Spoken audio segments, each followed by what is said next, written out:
तो आज देखें हम कक्षा 6 के पाठ 9 सजीवों की विशेषताओं एवं आवास। पहली और बूझो। छुट्टियों में अनेक रोमांचक स्थानों की सैर पर गए थे, वहाँ घूमने गए थे अनेक अच्छे रोमांचक स्थान पर। ऐसी ही एक यात्रा पर वे ऋषिकेश में गंगा नदी देखने के लिए गए थे। कहाँ गए थे? ऋषिकेश में। उन्होंने हिमालय की हिमांचित पर्वत श्रृंखलाओं कुछ पर्वतों का पर्वतारोहण किया था, जहाँ बहुत ठंडी थी, जहाँ ठंडी पर्वतें थी उन पर उन्होंने उनका भ्रमण किया था। इन पर्वतों पर उन्होंने ओक, चीड़ एवं देवदार जैसे अनेक वृक्ष देखे, जो उनके मैदानी क्षेत्रों के वृक्षों से बहुत ही भिन्न थे, अलग थी। एक और अभियान में उन्होंने राजस्थान की यात्रा की एवं ऊंट पर उस मरुस्थल भी घूमे। यहाँ से उन्होंने नागफनी के अनेक प्रकार के पौधे एकत्र किए। अंत में पूरी गए और उन्होंने समुद्र तट की सैर की। वहाँ कैजुराइना के वृक्ष की कतार देखी। इन स्थानों के भ्रमण के रोमांचक, उल्लासपूर्ण एवं क्षणों का स्मरण करती उन्हें अचानक एक विचार आया उनके मस्तिष्क में। यह भी बहुत एक विचार आया उनके मस्तिष्क में करते अचानक एक विचार उनके मस्तिष्क में बहुत भिन्न थे, बहुत ठंडे थे, वो बहुत उष्ण शुष्क तथा कुछ स्थान आर्द्र थे, परंतु उन सभी स्थानों पर अनेक प्रकार के बहुत सारी सजीव वस्तुएं थीं। उन्होंने यह जानने की कोशिश की कि क्या पृथ्वी पर कोई ऐसा भी स्थान है जहाँ कोई भी जीव नहीं पाया जाता। बुजू ने अपने घर के आसपास स्थानों का अध्ययन किया। घर के अंदर उसने अलमारी दरवाजों तक देखा। उसने सोचा कि इनमें सजीव नहीं होगा, परंतु उसे एक छोटी सी मकड़ी नजर आई। घर के बाहर भी वह किसी ऐसे स्थान के बारे में नहीं सोचा पाया जहाँ किसी ने प्रकार का जीव न पाया जाए। पहले ने दूर दूर के स्थानों के विषय में पढ़ना सोचना प्रारंभ किया। उसे पता लगा कि लोगों ने तो ज्वालामुखी के मुख से भी कुछ जीवों को खोज निकाला है। सजीवों के लिए खोज, सजीव एवं उनका परिवेश। पहले एवं बुझ मस्तिष्क में एक और विचार आया। जिनके स्थानों की उन्होंने सैर की थी वहाँ किस प्रकार के जीव पाए जाते हैं। मरुस्थल में ऊँट थे, पर्वत पर बकरी आग थे, पूरी समुद्र तट पर केकड़, अनेक प्रकार की मछलियाँ थी जिन्हें मछुआरे पकड़ रहे थे। साथ ही चींटियों जैसे अनेक प्रकार के जीव इन सभी स्थानों पर उपस्थित थे। क्षेत्रों में पाए जाने वाले विभिन्न प्रकार के पौधे अन्य क्षेत्रों पर पाए जाने वाले विभिन्न थे। इन विभिन्न क्षेत्रों का परिवेश कैसा था? क्या उनका परिवेश एक समान था? आइए एक वन से प्रारंभ करते हैं। यहाँ पाए जाने वाले सभी पौधे, जंतु एवं वस्तुओं के बारे में सोचिए। जंगल में पाए जाने वाले जंतु, पौधों एवं वस्तुओं की सारणी 9.1 के कॉलम 1 में लिखिए। दूसरे क्षेत्रों में पाए जाने वाले वस्तु जंतुओं को दूसरे कॉलम में लिखिए।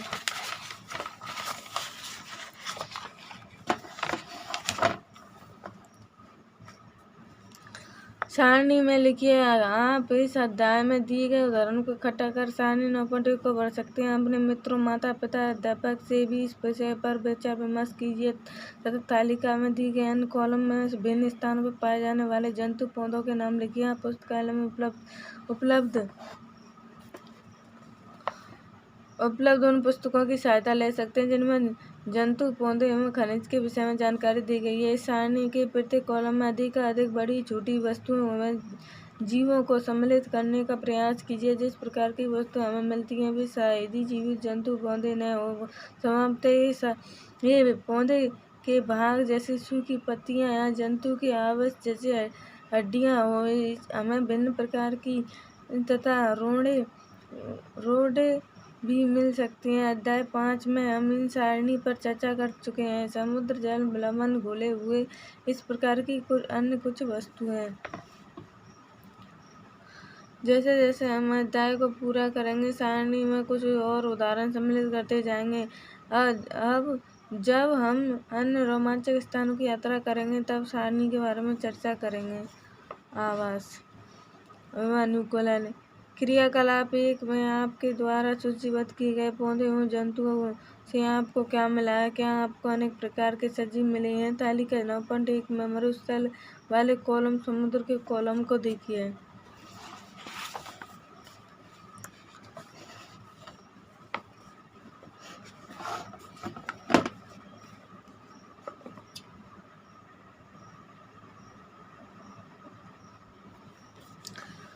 अध्याय ध्यान से देखिए, क्या आपको प्रतीत होता है कि इन दोनों कॉलमों के जीव बहुत अलग प्रकार के हैं? इन दोनों क्षेत्रों में किस प्रकार का परिवेश? समुद्र जंतु तथा पौधे लवणीय जल, खारे पानी में रहते हैं तथा श्वसन के लिए जल में विलय ऑक्सीजन का उपयोग करते हैं। मरुस्थल में जल बहुत कम मात्रा में उपलब्ध होता है। मरुस्थल दिन में बहुत गर्म एवं रात में ठंडा होता है। मरुस्थल में पाए जाने वाले पौधे जंतु भूमि पर रहते हैं, श्वास के लिए आसपास की वायु का उपयोग करते हैं। देखिए ऊंट उनका परिवेश।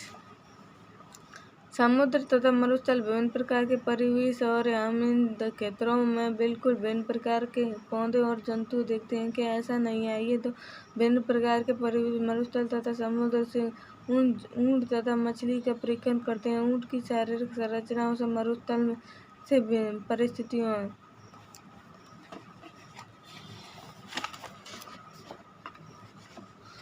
में रहने योग्य बनाती है। ऊंट के पैर लंबे होते हैं, जिससे उसका शरीर रेत की गर्मी से दूर रहता है। उनमें मूत्र उत्सर्जन की मात्रा बहुत कम होती है तथा मल शुष्क होता है। उन्हें पसीना स्वतः भी नहीं आता, क्योंकि शरीर से जल का ह्रास बहुत कम होता है, इसलिए जल के बिना अभी भी अनेक दिनों तक रह सकते हैं। विभिन्न प्रकार की मछलियाँ। आइए विभिन्न प्रकार की मछलियों को देखें। इनमें से कुछ को चित्र 9.3 में दर्शाया गया है, परंतु इतनी अधिक किस्म की मछलियों में क्या आपको इनकी आकृति समानता दिखाई देती है? इन सभी की सारी धारी रेखा होती है। इससे चर्चा अध्याय 8 में कर चुकी है। इनकी यह आकृति जल के अंदर विचरण करने में सहायता करती है। मछलियों का शरीर चिकने शल्कों से ढका होता है। यह शल्कें मछली को सुरक्षा प्रदान करती है, साथ ही उन्हें जल में सुगम गति करने में भी सहायता करती है। अध्याय में चर्चा कर चुके हैं कि मछली के पंख बहुत चपटी होती है, जो उन्हें जल के अंदर दिशा परिवर्तित संतुलन बनाए रखने में सहायता करती है। मछली गिलोम होते हैं, उसे जल में श्वास लेने में सहायता करते हैं। हम देख पाते हैं कि मछली की संरचना उसे जल में रहने में सहायता होती है, तो ऊंट की संरचना उसे मरुस्थल में रहने में सहायता होती है। हम पृथ्वी पर पाए जाने वाले असंख्य प्रकार के जंतुओं में से केवल 2 उदाहरण के लिए हम देखते हैं कि सजीवों की इन सभी किस्मों में कैसी कुछ विशेष संरचनाएं होती हैं जो उन्हें अपने परिवेश में रहने योग्य बनाती हैं। इसमें भी प्राय पाए जाने विशेष संरचना अथवा स्वभाव की उपस्थिति किसी पौधे अथवा जंतु को उसके परिवेश में रहने के अनुकूल बनाती है। विभिन्न प्रकार के परिवेशों के प्रति अलग रूप से अनुकूलन हो सकते हैं। किसी सजीव का एक स्थान जिसमें वह रहता है उसका आवास कहलाता है। आपने भोजन, वायु, शरण स्थल, अन्य आवश्यकताओं के लिए जीव पर अपने आवास पर निर्भर रहा हुआ आवास वास स्थान एक भिन्न प्रकार के पौधे एवं जंतु की आवास से युक्त रूप से हो सकते हैं। स्थल जमीन पर पाए जाने वाले पौधे एवं जंतुओं के आवास को स्थलीय आवास कहते हैं। वन, घास मैदान, मरुस्थल, तटीय एवं पर्वतीय क्षेत्र स्थलीय आवास के कुछ उदाहरण हैं। जलाशय, जलधर, झील, नदी, समुद्र जहाँ पर पौधे एवं जंतु रहते हैं जलीय आवास कहते हैं। विश्व के विभिन्न भागों में पाए जाने वाले घास के मैदान, मरुस्थल, तटीय पर्वतों क्षेत्रों विशेषताएं यह सभी जलीय आवास के हैं। किसी आवास में पाए जाने वाले जीव की पौधों एवं जंतु उसके जैविक घटक चट्टानों, मिट्टी, वायु, जल जैसी अनेक निर्जीव वस्तुओं आवास अजैविक घटक हैं। सूर्य का प्रकाश ऊष्मा के परिवेश से अजैविक घटक है। हम जानते हैं कि कुछ पौधे बीजों से उग जाए हैं। बीज के अंकुरण से नए पौधे के बनने की प्रक्रिया को अजैविक कारक की भूमिका का अध्याय।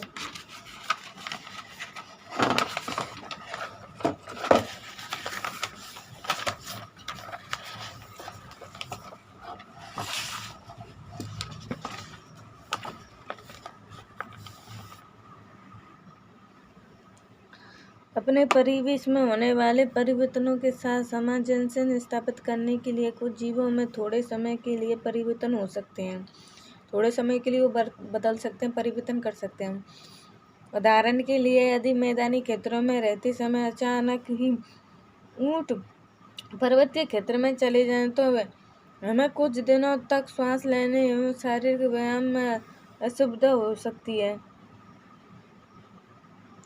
अचानक ही ऊंचे पर्वतीय क्षेत्रों में चले जाएं। हम लोग सॉरी ऊँट बोल दिए तो हमें कुछ दिनों तक सांस लेने एवं शारीरिक व्यायाम में असुविधा हो सकती है। पहाड़ पर हमें तीव्र गति से सांस लेना पड़ता है। कुछ दिनों बाद हमारे शरीर पर्वतीय क्षेत्रों के वातावरण के प्रति अपने सामाजिक आप को ढालने लेता है। हमें सांस लेने में कई परेशानियां नहीं होती है। अल्प अवधि में किसी एक जीव के शरीर में होने वाले छोटे छोटे परिवर्तन पर्यानुकूलन कहलाते हैं। ये परिवर्तन हजारों वर्षों में हुए अनुकूलन से भिन्न है।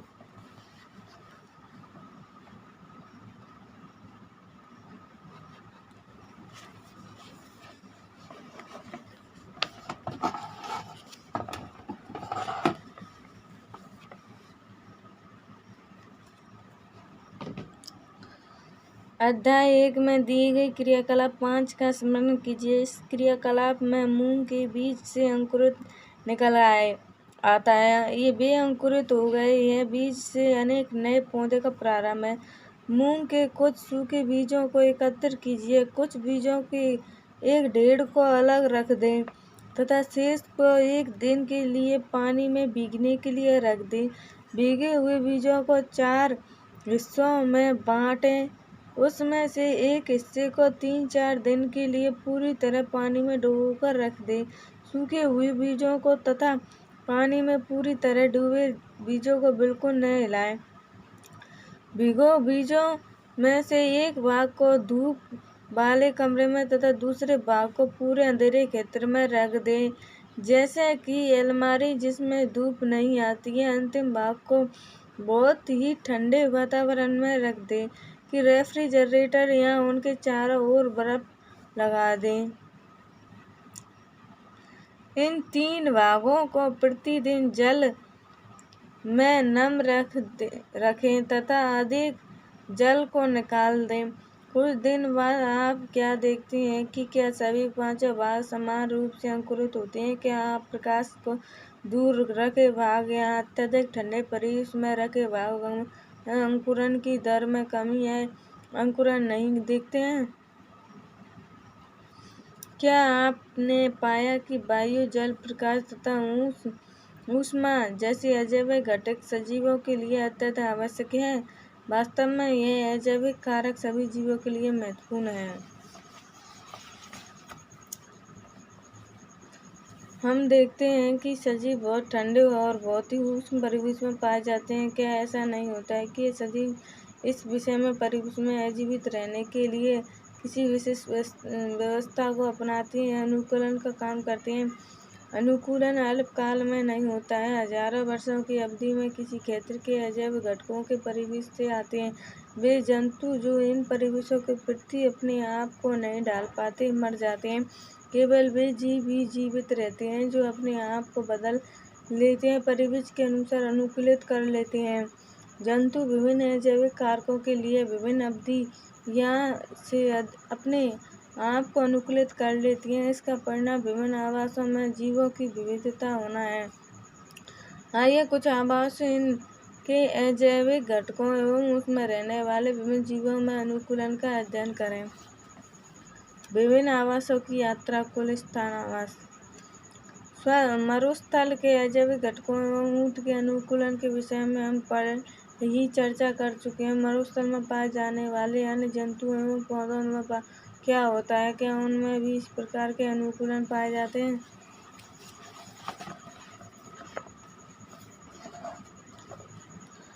बिल मरुस्थलीय जंतु। मरुस्थल में रहने वाले चूहे एवं सांप के ऊँट की भांति लंबे पैर नहीं होते। दिन की तेज गर्मी से बचने के लिए वे भूमि के अंदर गहरे बिलों में रहते हैं।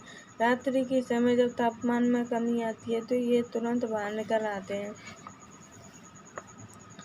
मरुस्थल में उगने वाले कुछ पौधे। मरुस्थल में उगने वाले कुछ सामान्य पौधे चित्र 2.5 में दर्शाए पौधे मरुस्थल प्रति किस प्रकार अनुकूलित हैं?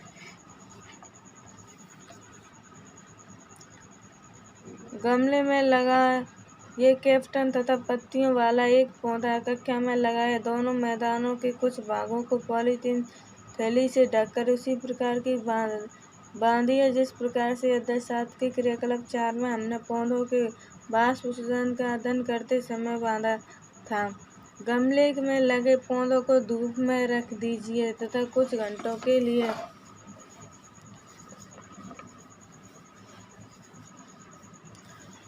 बाद में इनका परीक्षण कीजिए। क्या आप देखते हैं कि आप दोनों पॉलीथीन थैलियों में एकत्र जल की मात्रा में कोई अंतर देखते हैं? मरुस्थलीय पौधों बाष्प उत्सर्जन द्वारा जल में बहुत कम मात्रा में निष्कासन करते हैं। मरुस्थलीय पौधे पत्तियां यहाँ तो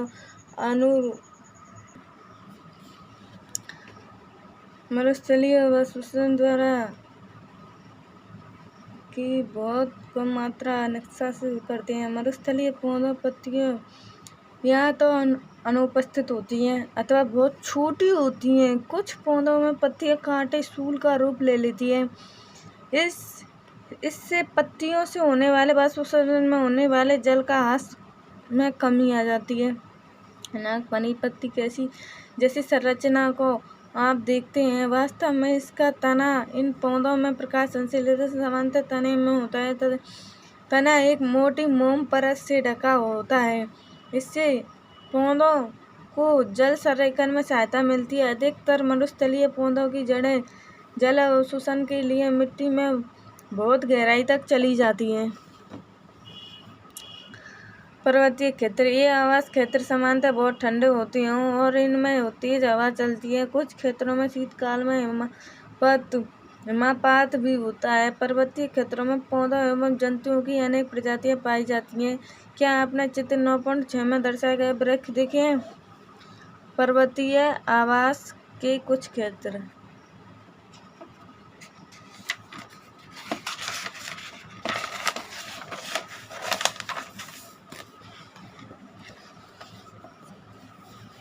देखिए,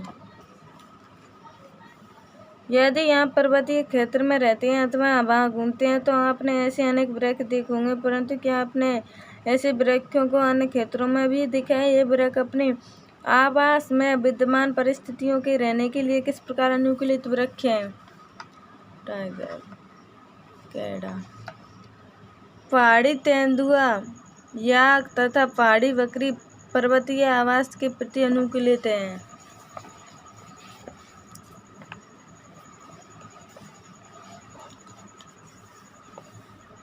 सामान्यतः शक्काकार होते हैं तथा इनकी शाखा तिरछी होती है। इनमें से कुछ वृक्षों की पत्तियां सुई के आकार की होती हैं। इससे वर्षा का जल एवं हिम सरलता से नीचे की ओर खिसक जाता है। पर्वतों पर इन वृक्षों से अधिक विभिन्न आकृति एवं आकार वाले वृक्ष भी मिल सकते हैं। पर्वत पर जीवित रहने के लिए इनमें कुछ अन्य प्रकार का अनुकूलन हो सकता है। पर्वतीय क्षेत्र में पाए जाने वाले जंतु भी वहाँ की परिस्थितियों के प्रति अनुकूलित होती हैं। उनकी मोटी त्वचा पर ठंडे से उनका बचाव करती है। मोटी त्वचा ठंड से उनका क्या करती है? बचाव करती है। शरीर को गर्म रखने के लिए याक का शरीर लंबे बालों से ढका होता है। पहाड़ी तेंदुओं के शरीर पर फर होते हैं। ये फर बर्फ पर चलते समय उसके पैरों को ठंडे से बचाता है। पहाड़ी बकरी के मजबूत खुर उससे ढालदार चट्टानों पर चढ़ने के लिए अनुकूलित बनाते हैं। जैसे जैसे पर्वतीय क्षेत्रों में ऊपर चढ़ते जाते हैं, परिवेश का स्वरूप बदलता जाता है और हमें विभिन्न ऊंचाइयों पर पाए जाने वाले जीवों के अनुकूलन की विविधता दिखाई देती है। शेर वन में अथवा घास स्थल में रहता है तथा ऐसा शक्तिशाली जंतु जो हिरण जैसे जंतुओं का शिकार कर उन्हें मार कर खा जाता है। यह मटमैले रंग का होता है। एक शेर एवं हिरण का चित्र दिखाइए। इन दोनों जंतुओं की आंखें उनके चेहरे पर किस प्रकार स्थित हैं? क्या आप चेहरे के सामने हैं अथवा पास हैं? शेर के अगले पैर के नखर लंबे होते हैं जिन्हें वह पदांगुलियां के अंदर खींचकर छिपा सकता है। क्या शेर की यह संरचना उसके जीवन यापन में सहायता करती है? उसका मटमैला हल्का भूरा रंग शिकार के मैदान उसे घास के सूखे मैदानों में छिपाए रख सकता है।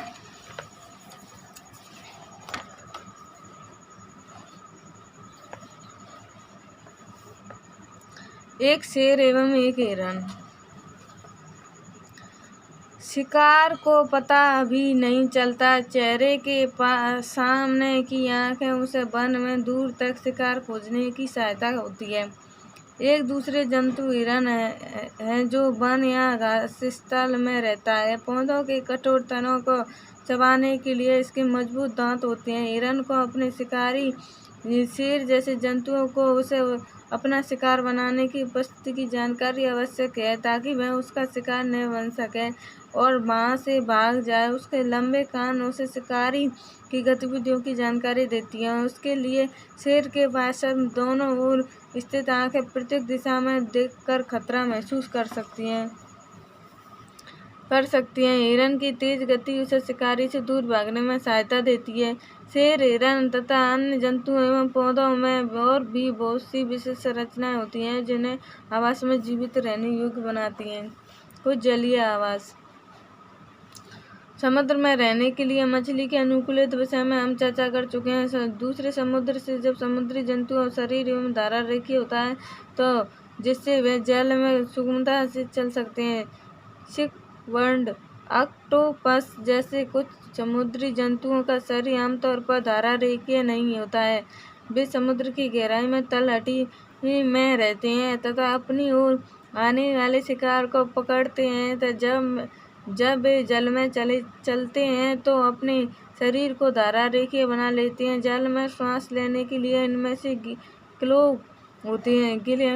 डॉल्फिन, व्हेल्स जैसे कुछ जंतुओं में गिल्ल होती हैं। ये सिर पर स्थित नासा द्वारा अथवा बाह्य छिद्रों द्वारा सांस लेते हैं। ये जल में लंबे समय तक बिना सांस लिए रह सकते हैं। वे समय समय पर समुद्र सतह जल से बाहर आकर श्वास छिद्रों से जल बाहर निकाल लेते हैं एवं श्वास द्वारा स्वच्छ वायु अंदर भर देते हैं। क्या आपने कभी दूरदर्शन अथवा समुद्री जीवों पर जलचक्र डॉल्फिन का रोचक देखा है?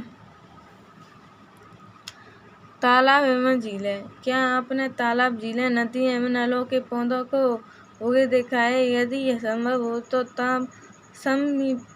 समीपवर्ती किसी तालाब के भ्रमण पर जाइए। वहां दिखाई देने वाले कुछ पौधों को बाहर निकाल लीजिए। इन पौधों की पत्तियों और उनकी जड़ों को व्यवस्थित कीजिए।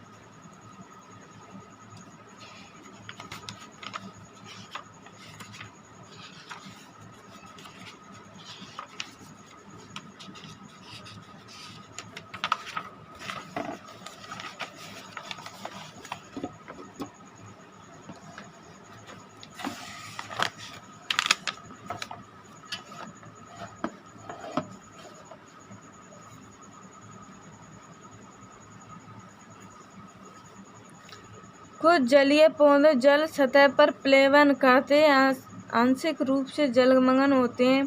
पौधे जिनकी जड़ें मिट्टी में स्थिर। कुछ पौधे पूर्णतः जलमग्न होते हैं।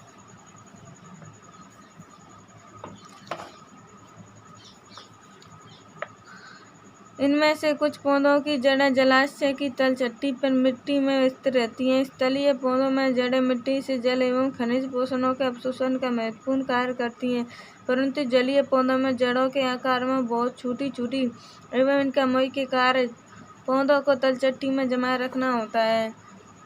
इन पौधों का तना लंबा, खोखला एवं हल्का होता है। तना जल की सतह तक वृद्धि करता है। जबकि पत्तियां एवं फूल जल की सतह पर प्लावन करते हैं। पत्तियां और फूल क्या करती हैं? जल की सतह पर प्लावन करते हैं। कुछ जलीय पौधे जल में पूर्ण रूप से डूबे रहते हैं। कुछ जलीय पौधे होते हैं जो जल में पूर्ण रूप से ऊपर से नीचे तक ढके रहते हैं। ऐसे पौधों के सभी भाग जल में वृद्धि करते हैं। इनसे कुछ पौधों की पत्तियां सक्रिय एवं पतली रिबन की तरह होती हैं। कुछ पौधों की पत्तियां कैसी होती हैं? पतली सक्रिय रिबन की तरह होती हैं। यह बहते जल में सरलता से मुड़ जाती हैं। कुछ अन्य जलमग्न पौधे की पत्तियां बहुत अधिक विभाजित होती हैं, जिससे जल के इनके बीच से बहता रहता है और पत्तियों को कोई क्षति भी नहीं होती है। मेंढक आमतौर पर तालाब में पाए जाने वाला एक जंतु है। तालाब के जल एवं स्थल दोनों पर रह सकता है। इसके पच्छर लंबे एवं मजबूत होते हैं। उन्हें छलांग लगाने एवं शिकार पकड़ने में सहायता करते हैं। इनके पश्चात में जल युक्त पदा उंगलियां होती हैं जो उन्हें तैरने में सहायता करती हैं। हमने केवल कुछ ही जंतु एवं पौधों की चर्चा की है, जबकि विभिन्न आवासों में रहने वाले जीवों की संख्या बहुत अधिक है। अध्याय 7 में सुझाए गए क्रियाकलाप के अंतर्गत जब आप पत्तियों की एल्बम तैयार कर चुके होंगे, तब तक आप पौधों की अनेक प्रजातियों के बारे में जानकारी कर चुके होंगे। कल्पना कीजिए कि यदि हम पृथ्वी के सभी क्षेत्रों में उपलब्ध पौधों की पत्तियों का एल्बम तैयार करें तो उनमें से कितनी विविधता होगी। हमारे आसपास के जीव। हमने विभिन्न आवास क्षेत्रों की यात्रा की तथा अनेक पौधों एवं जंतुओं की चर्चा भी की। क्रियाकलाप 1 में हमने विभिन्न परिवेश में पाए जाने वाले विभिन्न जंतुओं, पौधों, जंतुओं की सूची बनाई। कल्पना कीजिए कि यदि हम जानना चाहें कि हमारी सूची में सजीव के कौन से उदाहरण हैं। आइए वन में पाए जाने वाले वस्तुओं के विषय में सोचें। वृक्ष, आरोही लता, विषफली लता, छोटे बड़े जंतु, पक्षी, सर्प, कीट, चट्टान, पत्थर, मिट्टी, जल, वायु, सूखी पत्तियां, मृत जंतु, छत्रक, कई मांस वन में पाई जाने वाली विभिन्न वस्तुओं के उदाहरण हैं। इनमें से कौन सजीव है? आपने चारों ओर पाए जाने वाले विभिन्न जंतुओं के विषय में सोचिए तथा उन्हें निर्जीव एवं सजीव समूहों में बांटिए। कुछ प्रकरणों में हमारे लिए आसान होगा। उदाहरण, हमारे घर की कुछ कुर्सी, मेज एवं सजीव नहीं है। पहली एडवर्ड लीयर द्वारा रचित कंप्लीट नॉनसेंस का यह छंद पढ़ रही है। मेज ने कुर्सी से कहा, तुम्हारा पता नहीं है गर्मी में कितनी तापी हो एवं अपने पैरों की बवाई से यदि हम थोड़ा टहल पाते, हम थोड़ा बोल पाते, प्रार्थना करो, हम वायु ले सकते। मेज ने कुर्सी से कहा। कुर्सी ने मेज से कहा, अब तुम जानती हो कभी हम समर्थ नहीं है। तुम कैसी मूर्खतापूर्ण बातें करती हो जबकि तुम जानती हो कि हम चल नहीं सकते। मेज ने ठंडी सांस भरते हुए कहा, कोशिश करने में क्या हर्ज है। मेरे पास भी उतनी ही पैर हैं जितने तुम्हारे। हम दोनों पैरों को क्यों नहीं चल सकते।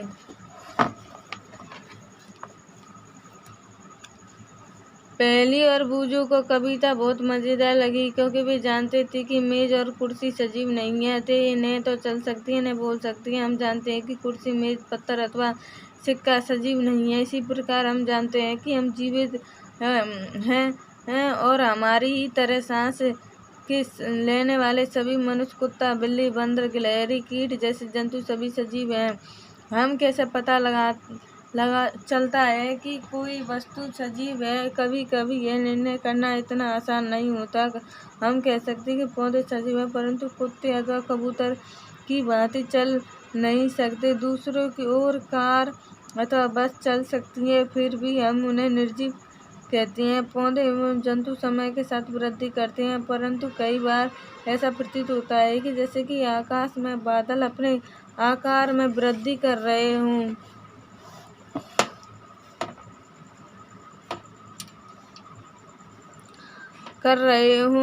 तो क्या इसका अर्थ है कि बादल सजीव नहीं है? तो आखिरकार हम निर्जीव एवं सजीव में अंतर किस प्रकार करेंगे? क्या सजीवों में कुछ विशेष लक्षण होती हैं जो उन्हें निर्जीव पदार्थों से अलग करते हैं? आप स्वयं सजीवों का एक बहुत अच्छा उदाहरण है। आप में ऐसे कौन से सजीव विशेष लक्षण हैं जो आपको निर्जीव वस्तुओं से अलग करते हैं?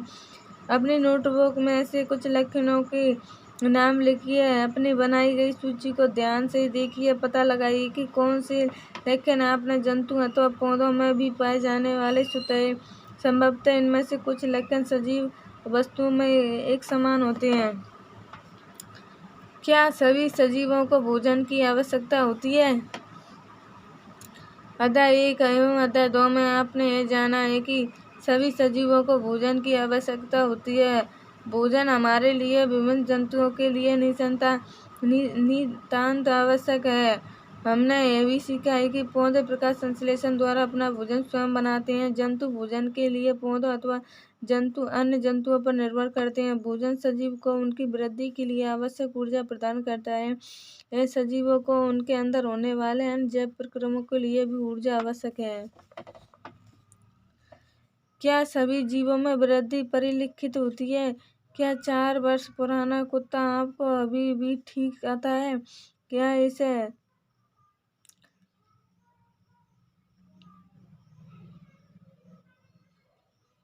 इसे आप और नहीं पहन सकते? क्या ऐसा नहीं है? इन वर्षों में आप लंबे हो गए हैं, आपको आभास नहीं हो रहा है, लेकिन आप हर समय वृद्धि हो रही है और कुछ वर्ष बाद आप वयस्क हो जाओगे। जंतुओं के बच्चों भी वृद्धि कर वयस्क हो जाती हैं। आपने अवश्य देखा होगा कि कुत्ते बिल्ली वयस्क हो जाते हैं, एक ठंडे से स्फुट हो जाते हैं।